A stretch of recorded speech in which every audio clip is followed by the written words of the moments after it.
Welcome to Accelerate OC, the only show focused on the people leading innovation in Orange County. Join our host, Kerry Ransom, in his conversations with the trendsetters, entrepreneurs, investors, and leaders here, because it's time to Accelerate OC. Welcome to Accelerate OC. I am Kerry Ransom, and thanks always to our engineer, Paul, for making me and my guests sound so good. Today's episode is brought to you by my home here, OC4 Venture Studio, where we are working with the best and brightest SoCal software startups that are trying to execute on their big ideas. We have a community and company building platform, as well as team and investment to make that happen. So if you are looking to be part of that, you can go to oc4v.com to learn more. I am really excited to have my longtime friend, Neal Polachek, on with me today. And he is coming to us from Northern California. And I've been somewhat taking advantage of this opportunity where I was having all my guests in the studio with Paul here up until the last couple months. And so this has been a great opportunity for me to bring on some of my friends that are in other parts of the country. And Neal is coming to us from Northern California. He's currently the founder of a company called THINKLIKEANAPP. And he introduced it to me last year, and it immediately resonated with me. And so we're going to have a lot of fun talking about that this morning. But it's really a methodology and program that he's developed to work with companies and help them better anticipate the future so that they can succeed today. And he's really this morning. Like this morning. That's right. Yeah. I mean, everything needs to happen now. That's right. And so he saw, I think before many, that we are increasingly relying on devices to help us get things done more easily and effectively. And we're expecting other businesses to really respond to us in that way. And so we're going to talk a lot about the modern consumer and really also kind of how this crisis may be even further accelerating that today. So he's been traveling the country. He's been discussing this with a whole bunch of business owners. And, you know, where Neal and I really have this kind of kindred spirit is around local business. And, you know, those that have listened to this before know that I grew up in a family business that lasts many generations. And we met, it was probably about 15 years ago, when we were both in the middle of this huge digital disruption that was happening in the local directional advertising industry, otherwise or formerly known as the Yellow Pages, principally. And he was the CEO of the preeminent research advisory group in that industry, and just had such a great perspective on both the legacy of it as well as where it was headed. And so he's been sought after many, many times for speaking as well as advisory. He works with a number of Bay Area startups. And, you know, we also are both UCLA Bruins. So, you know, we got to go Bruins. Got to root for the Bruins together. And so there's clearly, you know, a lot to be learned from Neal as well.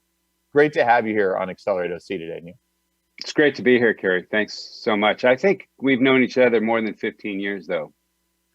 But that just dates both of us a little bit more. Exactly. I mean, it's definitely, it's been a long, fun friendship. So I appreciate you for that. But let's go back to, you know, what I said in the beginning with, you know, you and I were catching up last year, and you were telling me about this initiative, Think Like an App, that you had been working on. And I just was like, oh, that makes so much sense to me. And somehow it's not intuitive, though, to a lot of business people. So, you know, what was it that sort of got you going, oh, yes, this is the right concept? And how did you see this need really emerging? So I had been hired by a company in the local media space. This is back 18 months ago or so, end of 2018. They said, Neal, we wanted you to come out and do a presentation for our customers, mainly small to medium size businesses. And we want you to talk about the customer journey. I'm like, that's like, isn't that last year's story? So I was sitting there at my desk, not knowing what I was going to write about. And I was looking at my phone. I'm thinking, well, this is the real new journey. It's the app world. And I started to think about it differently and think that, you know, all these big companies that we're engaging with on our phones, on our, you know, through apps, you know, the Amazons, the Domino's, the UPSs, they're all changing how we experience their businesses. And I thought, well, what I really need to do is bring to these local and small businesses an opportunity to reorient their business so that they can compete on the same level locally as these large companies. These large companies, Amazon, what do they spend on R&D? Like $25 billion a year? Yep. You know, all these companies are spending enormous amounts of money in research and analysis, in design and redesign of their experiences. I thought, well, why don't I bring that knowledge, that learning stuff down to the local marketplace?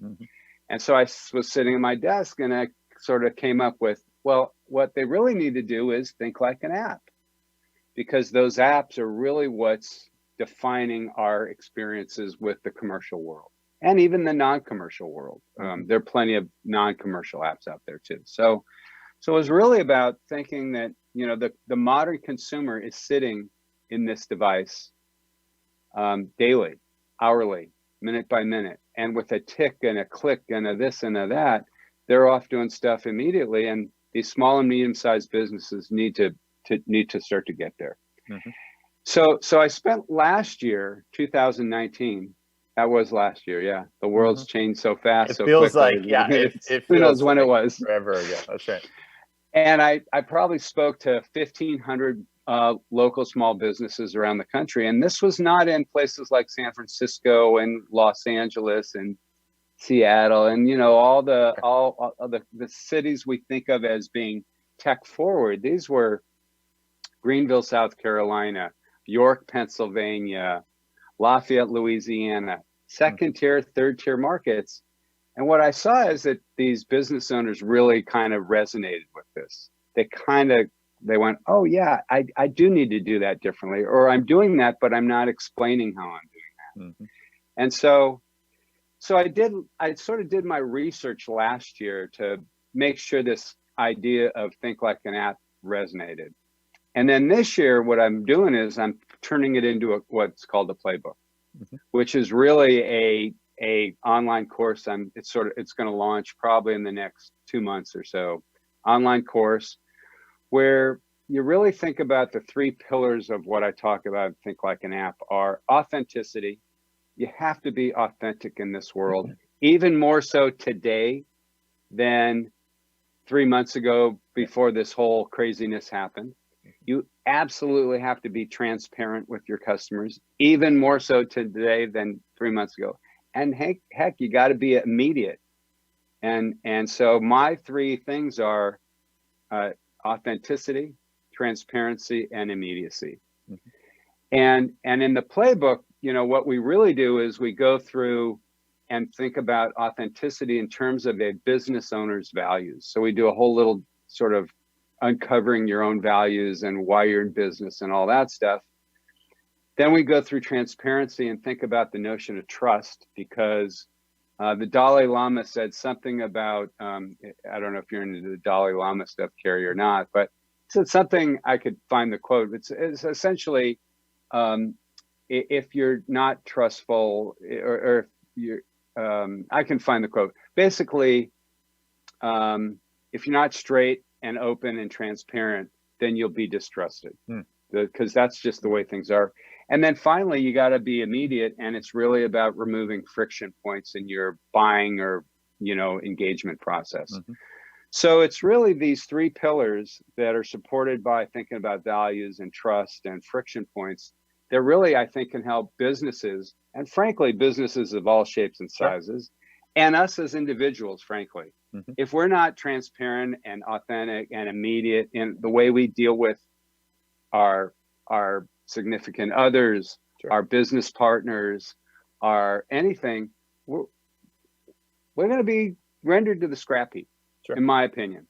And it doesn't mean you have to be great at all three of those things, but you got to keep pushing on thinking about those three things. Yeah, that's super. I think it's super interesting and also instructive. I think the reaction that far too often people, I'm sure, have when they see this is, oh, it's just another guy suggesting I need to build an app, right? Which is what I found so exciting about it when you introduced it to me, because I said, no, that's not what he's saying, right? Like, that's why I like it.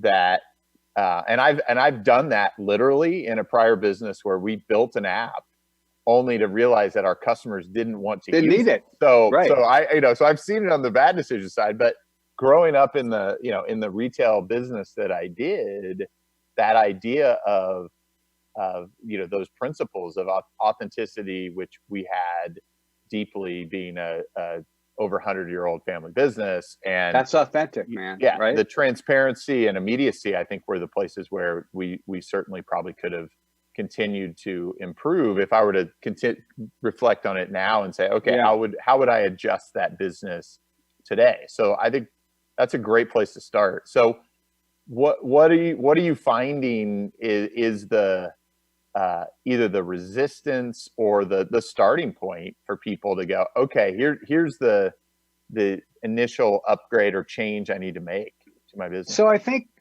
last year when I was doing this and going around the country, I didn't have a playbook for them. Mm-hmm. I had a one-page cheat sheet where they could sort of go through and try and figure out where they had gaps. Mm-hmm. But now I've put together a whole playbook where it really walks through, your values have to support that authenticity thing. So what are your true core values?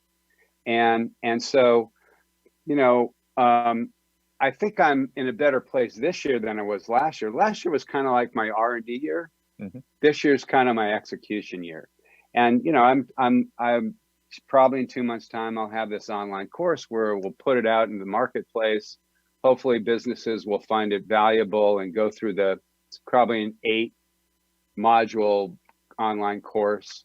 Hopefully it won't be, it'll be some video, it'll be some audio, it'll be some slides, there'll be mm-hmm. some interactive stuff as well. But where people, it really resonated with people. Here's one story I'll tell you about. I think we were on the transparency section of the talk. This was in, I've used this story a couple times, in Greenville, South Carolina. And this gentleman who's a moving and storage guy, and we know from our Yellow Page days and from those days, Carrie, mm-hmm. that was a great category. Yes. Big dollars in moving and storage. Mm-hmm. So this nice guy, he had 25 simultaneous long haul moving customers at any one point in time. And I was talking about the Domino's pizza tracker. Mm-hmm. And I was talking about maybe, how Amazon tells you when your package has left the building and where it is and all that, mm-hmm. Transparent into the process, how the sausage is made to some extent. So he raises his hand and says, well, every day I get about 25 calls from my customers wondering where my stuff is. And he said, but the funny thing is, Neal, I know exactly where it is within 500 feet because I have sensors on all the trucks mm-hmm. and all. So I know where everything is. And he said, what you're telling me, Neal, is I should turn that model upside down. And instead of having them call me, I should use a little bit of technology called email or text and push a message to my customers saying, hey, your stuff is in Phoenix tonight. It's on, it's left Phoenix and it's now, in Albuquerque or wherever it's going. And that way he turns that whole experience from having his customers have to call him. Maybe he's on a call, so then he's got to get back to them, and proactively sending it out. Yep. And it totally changed the way he thought about doing business. Mm-hmm. Just the other day, I was my friend Dan the dentist, who I talk a lot about in all my live presentations. Dan the dentist is my friend from the 3rd grade. He lives around the corner. Mm-hmm. And he sent me a letter that he was going to send his patients about COVID and all this stuff. And I added, he said something about, I know I know you're all anxious and concerned about all this stuff. And then I added, and we are too, into that sentence structure, or maybe I added another sentence. And it totally changed how it opened up that, God, guess what? These dentists are just as anxious as their patients. They're anxious about different things, but it totally revealed himself to his patients and totally opened up a conversation. So there are all these little things around transparency, around authenticity, around immediacy that businesses can do instantly, not like big, technology upgrades, though you can use technology, but it's around thinking differently. Let's go a little deeper on that one.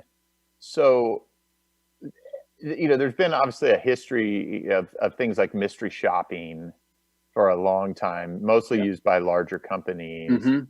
What are you seeing these business owners do to really orient themselves to the customer experience, whether it's their current one to get a baseline, their competitors, but that like it's one of those things that I feel like just isn't that intuitive to a lot of business owners to really understand, like, how does my customer experience whatever it is that I have or do? Well, I think a lot of business owners don't go through the process themselves. Mm-hmm. So one of the things I really encourage business owners to do is put yourself in the shoes of your customer, patient, client. And what forms do you need to fill out? And what's the experience online? And is there a contact form, or is there chat? Or like, go through that experience to really vet out where are the friction points. Because what we know is that, look, Amazon started at 2-day delivery. Then they went to day delivery. Now they're 2-hour delivery. They keep shrinking these friction points. And as a business owner, you've got to think about, how do you shrink the friction points? How do you get rid of them? Because a lot of those friction points are there from years ago. You just keep doing it the same way. So one thing I think business owners don't do a very good job of is thinking through that and imagining themselves as their own customer. Mm-hmm. Because I think that's a really powerful exercise for business owners to go through. Absolutely. And maybe have their significant other or their kid, their maybe 18-something-year-old kid, mm-hmm. actually try and buy something from them. Sure. That's a really powerful, because it's a real business owners learn a lot when they force that on themselves. Yeah, I totally agree. So how are you thinking about this in this current crisis environment? I mean, it's clearly not changed in relevance. Maybe it's even accelerated. No, I think it's even more relevant. Yeah, how are you? I think it's more relevant because, that you can read all over the internet about the analysts who say they're going to be 30 million small, but all these sort of doom and gloom numbers. Mm-hmm. First, I think we know, you and I know from this local space that the addressable market it's either 7 million small businesses. I used to use 10 because I was a bad math guy, and 10 mm-hmm. was an easy number to do division on. Or some people say they're 30 million. Sure.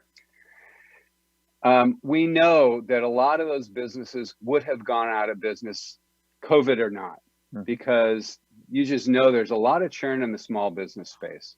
I think now more than ever, though, with this thing happening, and there's going to be a dampening of consumer spend. There's no question about that, no arguing. But they're going to be choosier about who they're going to spend their money with. Sure. Okay. So as we think about that, you got to be even more authentic and real. You've got to be even more transparent, and you got to take more friction points out of the process, because there will be less demand. And so the suppliers of that demand are going to have to step up their game even more. I think we were in a red hot market there, pre-COVID. You couldn't get a plumber out if, unless your floor mm-hmm. was, sure. Unless you had stuff all over your floor, super emergency stuff. It was all backed up. The demand exceeded the supply. That's going to flip. And now you got to step up your game even more and be even more present. Whether that's using technologies like chat on your website, pretty critical. Chat, texting with your customers. It's funny, Carrie, I used to go to these events and I'd ask a couple questions. I'd say, how many of you like to listen to voicemail? No hands would go up. Sure. How many of you like to leave a voicemail? No hands would go up. How many of you are still using voicemails with your customers? And all these hands would go up. Yeah. And I'd be like, wait a second, you just told me you didn't like it, to either leave them or listen to them, but you're still using that as a communication tool. Get rid of it. Find text. That's how this modern consumer, that's how they operate. So it's really about, stepping up your game. It's going to be really important. Yeah, it totally resonates. So as we said, we've known each other for a long time. I feel like we were in the middle of this transition that was really hard for a lot of businesses that were just used to, hey, I give the Yellow Pages, the newspaper, the cable company, the radio station for, Paul, who has a history there, some ad dollars, and that's where the audience is. And I feel like that change when the digital disruption of audience really happened. Some of them made huge strides forward. Yeah. Some of them really struggled. So what do you see happening in the next 5 years from this small business community to get through not just this crisis, but I feel like we're in this next phase of disruption? We are, and there are a couple things. I know my age. You're a bit younger than me. I don't know how old Paul is, but what I know is that I was born at the peak of the baby boom. 1957, now you know how old I am, was the peak of the baby boom. So we're all now like looking at retirement. I'm not, because I love what I do, but and I think I'm still relevant. You're having me on your show, which means I'm still relevant because you're a young guy. But it's all in the mind, Neal. I'm not young as much as I convince myself I am. Me too. Yeah. But anyway, there's a whole mass of business owners who are going to be looking to exit in the next, I'd say, 3 to 8 years. And maybe that time horizon is actually going to be stretched now because of this more than hiccup, whatever we want to call it. So what I think is a lot of those businesses are going to have to modernize their business so that when they go to sell their business, whether it's a dental practice or a dry cleaning store or a house cleaning service, whatever their business is, they're going to want to sell it. You don't want to sell that thing when it's modernized and get the best value you can for it, rather than trying to sell an antiquated business that somebody's going to have to come in and modernize for themselves. They might as well just start one, right? Sure. So I think there's going to be a lot of modernizing of these local small businesses in the next 3 to 5 years, because those people want to eventually retire and exit. Then on the other end, they're going to be competing with all these. Now think about the 30 million people or so who have been laid off or furloughed. They're at home sitting around thinking about their new small business because the corporate world is gone maybe. So we're going to see a flood of potential upstarts in the small business space that are going to be immediately thinking about an app. So we're going to see on one end a lot of investment to modernize a business. On the other end, a lot of new modern small businesses entering the market. So from a consumer's perspective, I think it's going to be great, because you're going to have, you're not going to call somebody and get a voicemail and wait 3 days for them to return the call. As a consumer, you're going to get a lot better experiences. And I think that we as consumers want to be brought into the experience more. Yes. So one of the things I talk a lot about in transparency except when they're cleaning my cleaning out my toilet. I'm not sure I need to be Well, brought into that more, but I get. But in general, I get your point totally. But wait. Yeah. When they introduced the video sewer line thing, so you could see your sewer line, that's bringing you into that's being more transparent, man. Yeah. And I have a friend who sent me a video clip of an auto repair guy who went around the car with his phone. Yeah. Takes video of all the things they're going to do to that car and shows them the drums, the brake drums, and it brings the consumer into the experience. Now that's an area that needs it desperately, right? Because the auto repair space is, I almost hold it up. It's neither transparent, that's right, immediate, or authentic. That's right, and it's like the epitome as well of this idea of, I call it information asymmetry, where I don't know anything about my car or the mechanics or electronics, particularly today. Yeah. And so you take it in, you have to just blindly trust. Black hole. Yeah. And you don't even know when you get it back if they actually did what they said. Like it's a huge, so that's one that I think is ripe for exactly what you're saying from a Think Like an App standpoint. All of these are ripe for that. You think about even a painting contractor. If I'm going to hire one, and we're not going to let our houses go unpainted for the next 10 years because of this COVID thing, we're going to be calling these painting contractors. Yep. We're going to want to know what precautions they're taking.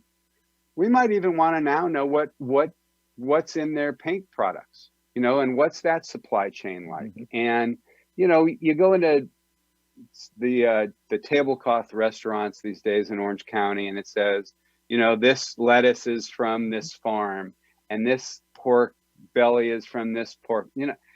They're bringing us into their experience, and you see it everywhere. So you've traveled a lot, right? Which I think is really informative and helpful. And part of what I've been involved with here in Orange County is this sense of reinvention of our economy. You talked about some of the bigger companies out there that just spend incredible amounts of money on research and development. It's not spending, it's investing, right? It was like the days of the small businesses that were super successful didn't look at advertising as a cost. They looked at it as an investment, right? Absolutely. And so as you think about the Bay Area, where you've been for a long time, versus Southern California, and particularly here, we just don't see the amount of research and development investment happening, which I think is starting to catch up with our economy. So, what is it about the Bay Area that you feel like those of us not there should be looking at and saying, that's, there's parts of it that I don't want to emulate, but there are the parts around innovation, thinking differently, that are incredibly valuable. What is it that you feel like we should be learning from, here and even in other parts of the country? One of the things I've seen in the Bay Area, and I live north of San Francisco, I don't live down in the valley, but what I have experienced is these meetups, these sort of, and I don't know what that looks like going forward. It'll all come back. All this stuff will happen again. When that is the bigger question. But it was these meetups where you got a bunch of people who were building stuff in a room and didn't know each other, introduce themselves, and they go, "Oh, that's pretty interesting. I want to talk to them about how they're doing that. And I want to talk to them about how they're doing that." And it's this sort of, I don't want to call it obsessive networking, but that's kind of what it is up here. There's a real high intense networking index, you might call it. And I think that's maybe one of the differences. And some of that is distance. You could be in San Francisco and walk to some of these things south of Market. You didn't have to get in a car. LA, I grew up in LA. Pretty much everything you got to get in a car. Maybe not these days as much, but there's no like that density of networking opportunities, probably not there. So I think you got to figure out ways to do that down there. I also think I think people are going to, there's going to be some exiting of the Bay Area for bigger houses where they don't have to drive from the Central Valley to get into the Silicon Valley anymore. Sure. So I think that's actually a good thing for places like Orange County. I don't think you guys pitch your weather enough, you know, or your golf courses enough. Yeah. But I think the real difference is that I used to work downtown when I was doing some advising. I'd go in a couple days a week, and we'd just walk off to a little meetup where we had, you know, somebody said, "Hey, there's a meetup over here of people doing this." That was pretty cool stuff. That's really really interesting to think about. And yeah, how do we stimulate more of that? And I think here, particularly cross-pollinating, cross-industry, there's a lot of silos of people that orient to maybe just one industry or one area. So more of that collisions. And you can learn so much from other people in other categories and other industries, but people try and stay kind of narrowly focused, and that always creates blinders for people. That's right. And you miss a bunch of opportunities. Yeah. Well, and I think, you know, that's sort of like my other concern is that we haven't had enough experience here in building and investing in what I would call, I hate using the term technology companies, but these very innovative, whether it's software, life science, right? You have a lot of people that have worked in professional services or real estate or retail or these other industries. And there's been tremendous amounts of success, but you know, I've had somebody say to me literally like, "Carrie, if it doesn't have doors and windows, then I just don't understand it and I can't invest in it." And so, you know, in the Bay Area, it seems like everybody is involved in or invested in some way, these innovative, and it's almost like a fear of missing out if you don't, or fear of irrelevance if you're not around it. So like, there's some truth. There is truth to that, Carrie, and that's not a good thing, actually. I mean, it's one of the things that turns people away from the Bay Area, is that if you're not like in the hottest new startup, you know, you're roadkill. Sure. And that's not a good thing. Yeah, that I agree with. And you need to have a more balanced kind of portfolio of kinds of companies. But I think, you know, whereas we may be indexed too much in that regard, Southern California doesn't index enough in that regard. Yeah. And look, there are people in real estate who should be thinking about, what does the new real estate world look like? And what is the technologies that's going to help change that and help that become the reality? Plenty of knowledgeable people. My friend Andy, who works at CBRE, I mean, they're having to rethink what commercial real estate looks like, perhaps. I mean, that's on a number of levels, right? Yeah. On a number of levels. That's right. Yeah. That's right. So as you think about industries, you know, if you're the economic development advisor to an area like Southern California or Orange County, what are the industries that you say from where you sit, hey, I feel like over the next 10, 20 years, these are the ones that you have the opportunity to really lead in? Well, I think real estate is, I mean, LA is such a real estate world. I got to believe that there'll be really interesting things coming out of people who had been in real estate, maybe aren't in it now because of things have changed, but they can use that experience to redefine what real estate might look like. Maybe it's what real estate leasing looks like. Maybe it's what finding properties look like. There's a lot of technology that can be applied there. I think about transportation. LA's got to be thinking about transportation stuff. You know, maybe it's weather stuff. I don't know. LA's weather is a big part of Southern California's its weather experiences.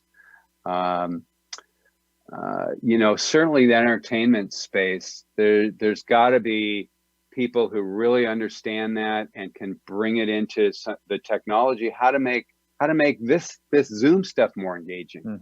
And then this is an engaging conversation, but they're not all this good, right? Yeah. So what you know, what do you bring from the entertainment world to make what we would call these virtual experiences even better? Sure. You know, Or think about it in terms of local retail. You know, one of the things that I feel like this environment has highlighted is that I can get anything to my door. And so the bar now for me is to way come higher. out of my house and go to you is way higher. So that experience better be really compelling, which may end up being more like entertainment. Yeah, it's experiential marketing. That's a huge category for people who have been in the entertainment space to take to the next level. And I think that's what consumers want. I mean, all the data says they want experiences. They want a buying experience, because you are totally correct. We can buy anything. I could have bought it while we were doing this conversation. Right. I could have bought, ties or masks or whatever while we were doing this conversation. So in order for commercial real estate and retail to succeed, it's going to have to be raised, that experience, for sure. So we're, still kind of in this, a little bit in the middle of this crisis as we're getting close to the midpoint of the year even. How do you think about the second half of this year and even, 2021 for helping people plan ahead? That's a tall question. It is. It is. Though most of those have been softballs. This is the hardball question. Some days I get up and think this is all going to go away relatively soon, and we're going to start to go back to normal because we want to. Sure. I mean, we had beverages last night at our neighbors next door, and he put a line on the deck, so that was the 6 foot line. I mean, like, at what point do we kind of go, are we nuts? Or what, I mean, like, when does this start to evolve? And I think people are going to get, people are already sort of, there's a fatigue factor on all this stuff. So I think that I'm hopeful. I think we should all be hopeful that in California, we've done a really good job of bending the curve down. We never hit a big peak. And I think we also need to really think about, who do we need to protect? Yes. My mom's 93. She lives in an assisted living place up in Westwood. For a while, she was able to have dinner with her friends. Then they shut that down. I mean, they've sort of taken back her freedom, and that's okay. She's 93. But how do we apply things, for the healthy part of the population that is less at risk, and protect those who are more at risk in a thoughtful way? If we can get there, then I think things come back sooner. If we open the doors tomorrow and everybody goes and gets sick, then, we've set ourselves back. So it's this very sort of thread the needle kind of thing of what's the right level of what's the word, mitigation, right? To apply to what parts of the population. That's the hard part. Yeah, I think we're in this tough spot. I mean, it's just so hard to make, whether it's planning decisions or investment decisions, or a lot of elements of life just are so unclear, a month out, 3 months out, 6 months out, certainly a year or two out. So I think that like, people tend to not like that. It's really uncomfortable. Super fuzzy. Yeah. It's really uncomfortable. It is. Yeah. But I think we're going to see it all, well, certainly in 18 months, I think there'll be a vaccine. People, there'll be either vaccines or cures, so people don't get as sick. We're in May, probably early next year, that probably is a reality. I mean, I can't wait to go to a UCLA game. They've got a new athletic director. Hopefully the Guerrero era is over. And Cronin did a fantastic job this year and was cut short of seeing where that team could go. But they really started to play well. to bring it full circle to our Bruin days. That's right. And that'll be the things that I think, ultimately get people re-engaged and energized too. So you mentioned earlier, you've been at this a while, but you're still, youthful, energized. What do you do to keep yourself sharp and relevant and innovative in your mind? I'm always thinking about these small businesses and how they can continue to be successful. What I don't want to see, I don't want to wake up one day and walk downtown and see that there's no stores open because Amazon has killed everything. And look, we buy from Amazon. Mm-hmm. We bought a shower mat from Amazon. Okay. It's going to have its place, but I don't want life to become essentially Amazon and then what else is there? Like Amazon's a great thing, but these businesses need to engage. We want to touch and feel things. We want experiences with people who are in the shop to tell us that looks great on you. Amazon's not going to tell me what looks great on me, okay? Mm-hmm. And connect to me emotionally. Sure. It's just not. It's very utilitarian. Mm-hmm. And so I want to see that human thing continue with small businesses. So I get up every day thinking about that. And lately I've been trying to get out for long runs. So that's trying to keep me youthful. That's awesome. That's awesome. Well, Paul's giving me the time sign here, Neal. So the last thing I always ask my guests, kind of final lap, is to share, key lessons they've learned or a piece of advice. So if you're obviously, doing a lot of that with this Think Like an App program. Mm-hmm. But if I'm a small business owner trying to figure out how should I be thinking about what's in front of me, what advice would you have for them today? I think it's sort of doing that family research. Ask your kids how they're engaging with the businesses they buy from, and think about what that Amazon experience is like, and how do you make it even more how do you make your buying experience if you sell things or if you're provide client services.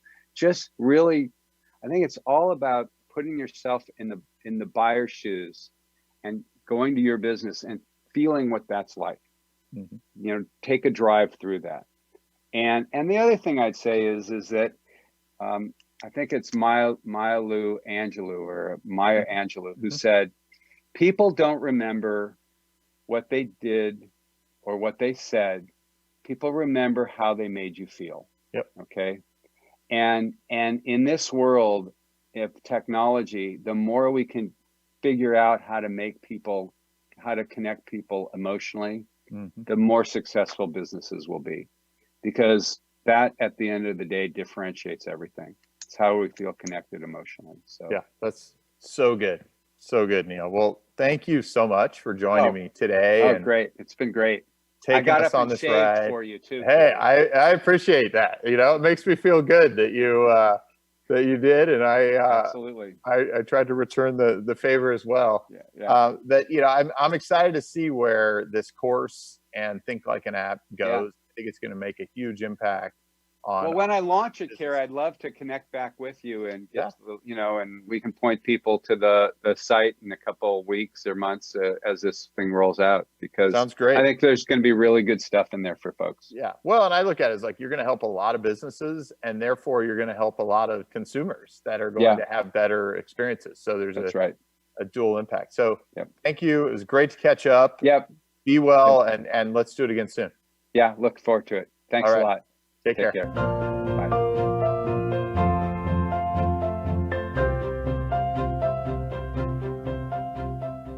You've just listened to Accelerate OC. Join our live recordings every Tuesday morning at accelerateoc.com, or listen, like, and share anytime from your favorite podcast spot. Let's accelerate OC together.